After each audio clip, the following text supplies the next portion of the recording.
K-Pop Demon Hunters soundtrack stays at number 2 on Billboard 200 for third week. Netflix's document-breaking K-Pop Demon Hunters won't go live motion, says creator.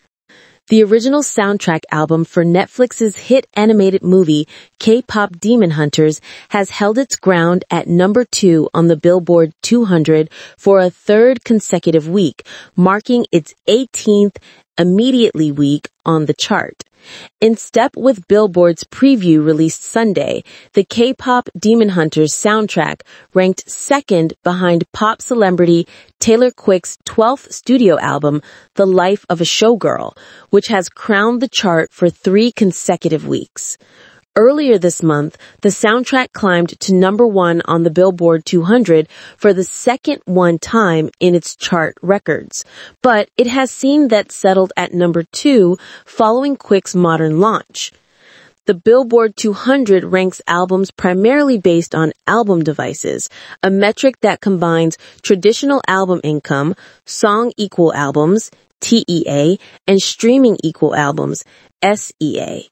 Throughout the contemporary tracking week, the K-Pop Demon Hunters soundtrack earned 96,000 album gadgets, down 8% from the previous week, reflecting persistent strong global interest inside the movie's music.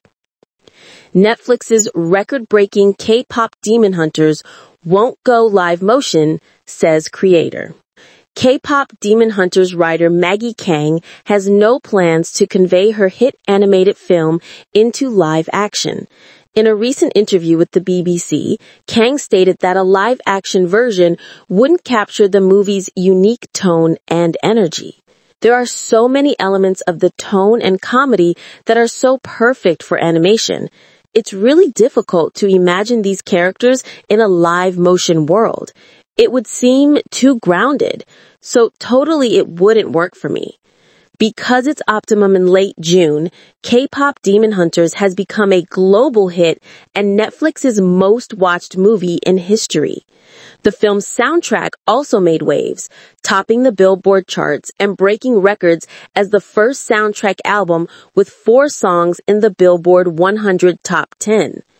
Its lead single, Golden, has held the number 1 spot for 8 consecutive weeks, while a sing-along theatrical release in late August earned $18 million in a single weekend. Kang, who co-wrote and co-directed the film, crafted a tale about successful K-pop girl group named Hunters.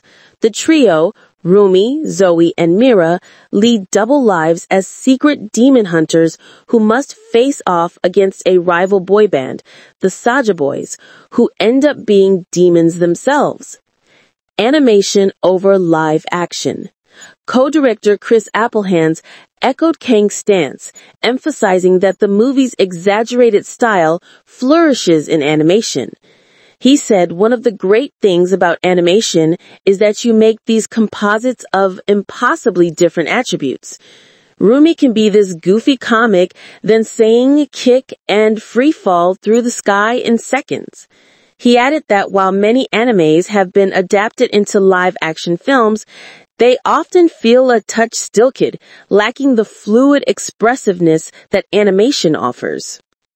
What's next for the franchise? Reports from Variety suggest that Netflix and Sony are already in talks for a sequel. Kang has expressed enthusiasm about expanding the universe through animation, teasing deeper backstories for Zoe and Mira that were left unexplored in the original film. This was Rumi's story. We've established so much potential for the others. There's still a lot we haven't told. K-Pop Demon Hunters is now streaming on Netflix globally.